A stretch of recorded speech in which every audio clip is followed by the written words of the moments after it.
नमस्कार दोस्तों, welcome to study पाठशाला। आइए शुरू करते हैं आज का सेशन और देखेंगे आज के सेशन में क्या खास खबरें हैं। तो आज के हमारे एजेंडा पे ये 5 मेजर टॉपिक्स होंगे। Investment by private sector, Bangladesh border fencing, ILO report से जुड़ी बात समझेंगे, इंडिया यूएस रिलेशन को जानेंगे, जल्लीकट्ट जो कि एक तमिलनाडु का स्पोर्ट आप बोल सकते हो, उससे जुड़ी हुई बातों को समझा जाएगा।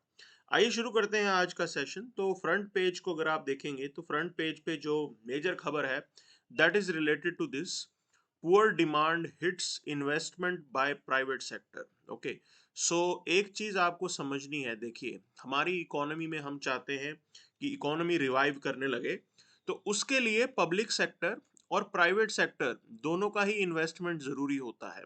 लेकिन प्राइवेट सेक्टर ऐसे इन्वेस्ट नहीं करेगा और प्राइवेट सेक्टर एक सेफ एनवायरनमेंट देख के ही यहाँ पे इन्वेस्ट करता है।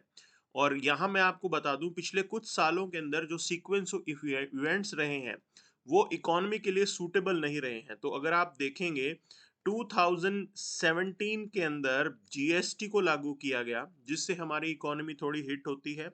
2016 के अंदर आपके यहाँ पे डीमोनेटाइजेशन हुआ, उससे हमारा सिस्टम थोड़ा हिल गया। ठीक है, फिर 2019 के एंड में आपके यहाँ पे कोविड आ जाता है और उस वजह से भी फिर ग्लोबल स्लो डाउन की तरफ चला जाता है। फिर आपके यहाँ पे यूक्रेन रशिया का वॉर स्टार्ट हो गया। जैसे ही यूक्रेन रशिया का वॉर चल रहा था, इसके दौरान ही इजराइल और पैलेस्टीन के बीच में लड़ाई शुरू हो गई।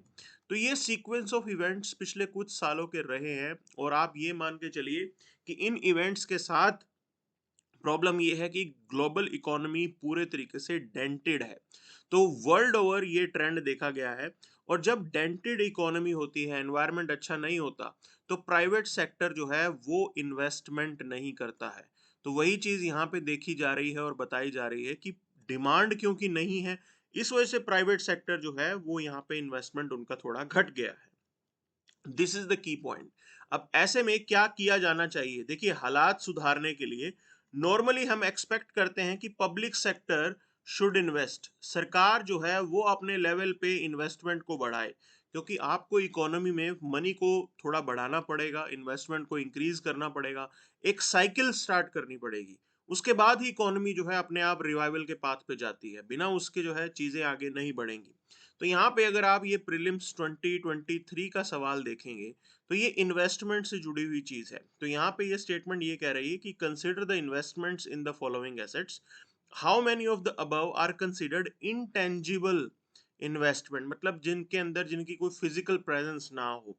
अब देखिए, इसके अंदर एक चीज समझ लीजिए, जो इन्वेंट्री होती है, इन्वेंट्री के अंदर आप अपना रॉ मटेरियल रख सकते हो, आप अपना फिनिश्ड प्रोडक्ट रख सकते हो। ठीक है, तो फिनिश्ड प्रोडक्ट या रॉ मटेरियल जब आप रखोगे तो एक तरीके से उसको फिजिकली फील भी किया जा सकता है। तो ये इनटेंजिबल इन्वेस्टमेंट नहीं है, ये टेंजिबल इन्वेस्टमेंट है। ठीक है ना, इनटेंजिबल वो होगा जिसको हम अपने समक्ष देख ना सके। तो उस हिसाब से देखा जाए तो ब्रांड रिकॉग्निशन, इंटेलेक्चुअल प्रॉपर्टी और mailing list of the client, ये इंटेंजिबल इन्वेस्टमेंट में ही काउंट होते हैं। तो इस हिसाब से only 3 is the right answer to this question. ये इसका सही जवाब हो जाता है। ठीक है, आगे बढ़ते हैं। यहाँ पे अगली जो न्यूज है जो फ्रंट पेज के ऊपर दे रखी है that is related to 83 injured in Jallikattu in Tamil Nadu. Okay, तो ये देखिए, तमिलनाडु के अंदर ये जलीकट की पुरानी डिबेट है। Why I am saying this, it's a old debate, तो उसको समझना जरूरी है। एक तरफ आपका ये बुल है और बात आती है एनिमल राइट्स की। ठीक, तो कहानी ये है कि भाई इस एनिमल के कोई राइट नहीं है क्या? ये इतने सारे लोग इस बुल के पीछे भाग रहे हैं, और इतना ही नहीं है, जो लोग इस सपोर्ट के साथ एक तरीके से एसोसिएटेड हैं, इसको स्पोर्ट्स आप बोल सकते हो, विलेज स्पोर्ट्स बोल सकते हो, इसके साथ जो एसोसिएटेड हैं उनकी भी लाइफ को थ्रेट यहाँ पे देखा गया है। तो ऐसे में अब ये डिबेट ये है कि भाई क्या हमें अपने कल्चर को ऊपर रखना चाहिए या इस एनिमल के राइट्स की बात करनी चाहिए। और दूसरी चीज, दूसरा पहलू जो कहते हैं, ये जो बुल है ये कंगम ब्रीड बोला जाता है। ठीक है ना, ये इंडियन नेटिव ब्रीड है।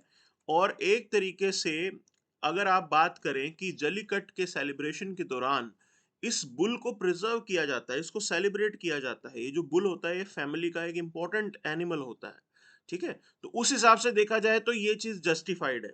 और प्लस अगर मैं एक और रीजन दूं कि भाई विलेज के अंदर हमारे यहाँ पे जो यूथ है वो इन्हीं स्पोर्ट्स के साथ एसोसिएटेड है, वो इस जलीकट स्पोर्ट्स की जो है पहले से तैयारी करता है, अच्छे से चीजें बनती हैं, अपनी फिजिकल हेल्थ का ध्यान रखता है।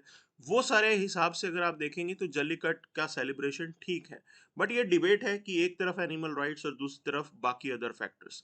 तो यहाँ पे पास्ट में सुप्रीम कोर्ट जजमेंट भी आया था कि जल्लीकट्ट को बैन कर दिया गया है, but still it is going on, ये जो है चल रहा है। उसके बाद जो है बैन पे स्टे लगा था। अभी तक इसको लेके क्लैरिटी नहीं है कि फ्यूचर इसका क्या होगा।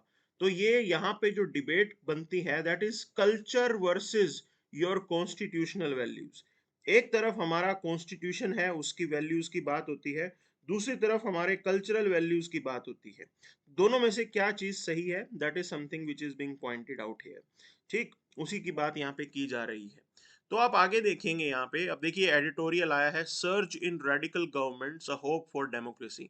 तो एक ग्लोबल ट्रेंड हमें देखने को मिला है कि जो गवर्नमेंट्स है खासकर डेमोक्रेसीज जो हैं वो वहाँ पे थोड़ी डाउन हो रही हैं और रेडिकल सरकारें आ रही हैं। इवन अगर आप यूरोप की बात भी करेंगे तो यूरोप के अंदर भी काफी जो है राइट विंग सरकारें आज की डेट में आती हुई नजर आ रही हैं, ठीक है? And they are quite radical, radical about Christianity, radical about Islam. तो ये ट्रेंड हमें देखने को मिला है। अब ऐसे में क्या हम फ्यूचर के अंदर डेमोक्रेसी को कंप्लीटली भूल जाएंगे? ये एक सवाल यहाँ पे पूछा गया है। अब उसी को ही यहाँ पे हम देखेंगे। तो देखिए इस डिबेट के अंदर कुछ चीजों को जानना जरूरी है। तो अभी चाइनीज अग्रेशन आपको देखने को मिल रहा है, ठीक है? चाइना ने डैम कंस्ट्रक्शन जो है वो अनाउंस कर दिया, white without looking into Indian concern. हमारे यहाँ पे नॉर्थ ईस्ट लद्दाख के अंदर जो है इशू चल रहा है, ठीक है? दूसरी तरफ अगर आप अफगानिस्तान की सिचुएशन देखेंगे तो तालिबान वहां पे आ गया है। अब हमारे सामने ये डायलेमा है कि तालिबान के साथ एंगेज करें कि ना करें। That's a dilemma we have to deal. China के केस में भी ऐसा है कि चाइना के इलीगल एक्शंस को तो हम कंडेम कर रहे हैं और सिचुएशन को मॉनिटर कर रहे हैं क्लोजली। अफगानिस्तान के अंदर भी ऐसा है कि क्या आपको यहाँ पे अपना इन्फ्लुएंस बढ़ाना चाहिए? तो अभी रिसेंटली अगर आपने देखा होगा इंडियन ऑफिशियल्स जो हैं वो जाके तालिबान से भी मिले हैं और हैप्पीली चीज़ों को एक्सेप्ट किया जा रहा है और इंडिया का इन्वेस्टमेंट भी है अफगानिस्तान के अंदर, ठीक है? तो this is something which is new here. Bangladesh की बात करें तो शेख हसीना जो है उनको हटा दिया गया और ये हमारे लिए एक मेजर कंसर्न है। इसकी जगह जो नई सरकार वहां पे चल रही है उसके अंदर रेडिकल एलिमेंट्स बहुत हैं। तो क्या हमारा यहाँ पे इक्वेशन होगा यहाँ पे? That is you can say what we have to look into. Religious और पॉलिटिकल कॉम्प्लेक्सिटीज भी काफी बढ़ती हुई नजर आ रही हैं।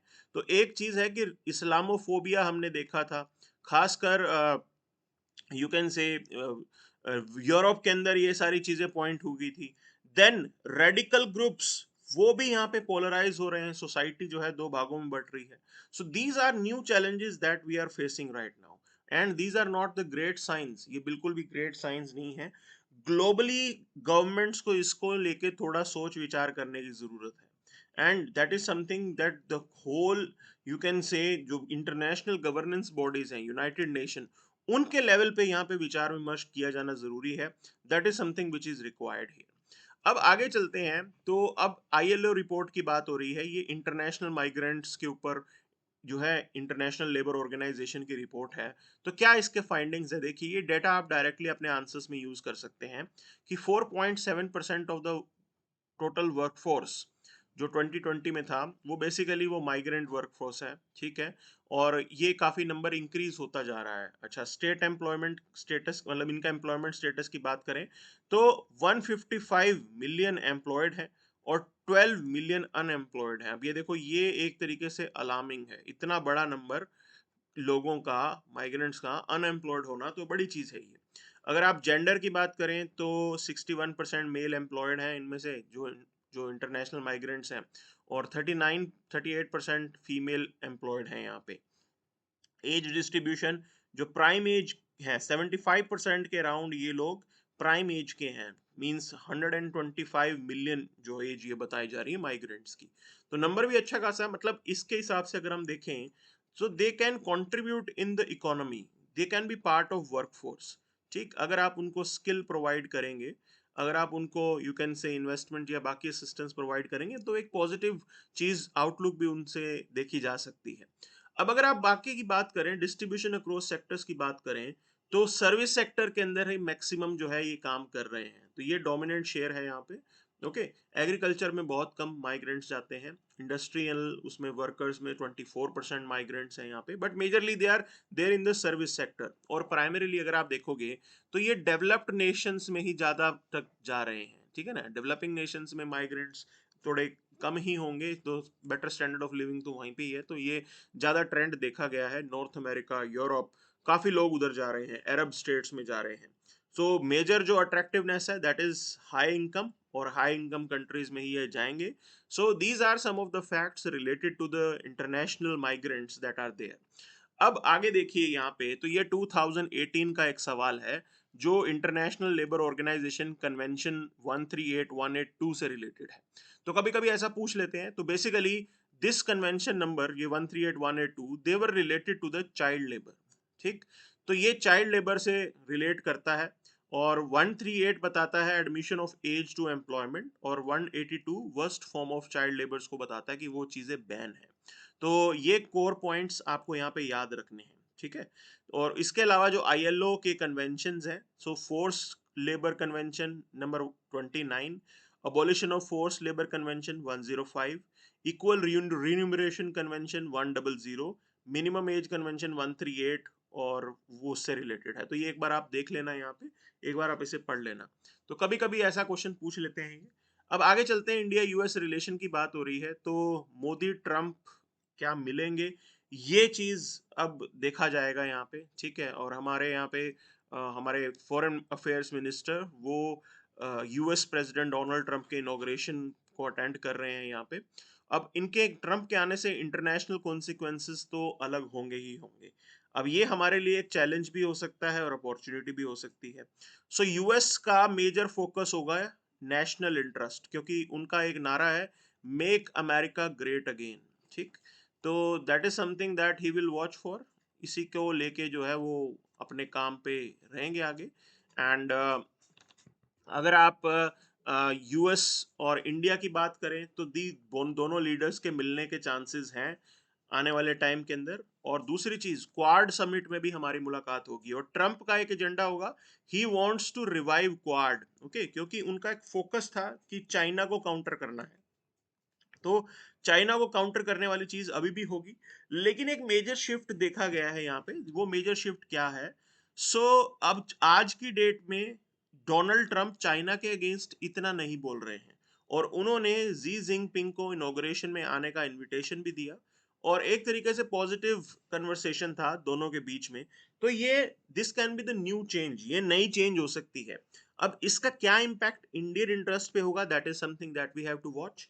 हालांकि वो ट्रेड वॉर जैसी चीज तो करेंगे ही करेंगे, और चाइना के ऊपर एक तरीके से जो चाइना से इंपोर्ट हो रहा है उसको रिड्यूस करने की कोशिश जो यूनाइटेड स्टेट्स की यहाँ पे होगी ही होगी।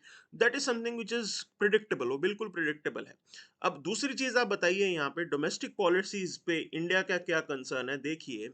तो अप्रोक्सीमेटली 17,940 इंडियन नेशनल्स ये फाइनल रिमूवल ऑर्डर का वेट कर रहे हैं, मतलब उनको इंडिया भेज दिया जाएगा। और 2647 इंडियंस वो भी डिटेन्ड है वहां पे। तो काफी बड़ा नंबर है, इनका क्या फ्यूचर होगा ये हमारा एक मेजर कंसर्न हो सकता है। That is something that we have to wait and watch. So ये मेजर पॉइंट्स हैं आज के अखबार के अंदर। और आन चीजों को देखेंगे कि क्या कुछ बच तो नहीं गया। मोर और लेस थिंग्स आर डन, चीजें जो हैं जो डिटेल में पढ़ने वाली थी वो हमने कर ली हैं। एंड दैट इज समथिंग जो हमें ध्यान देना था यहाँ पे। ओके, सो ये था आपका आज का अखबार, मेजर चीजें हमने कवर कर ली हैं। So that's it for the day then, thank you very much.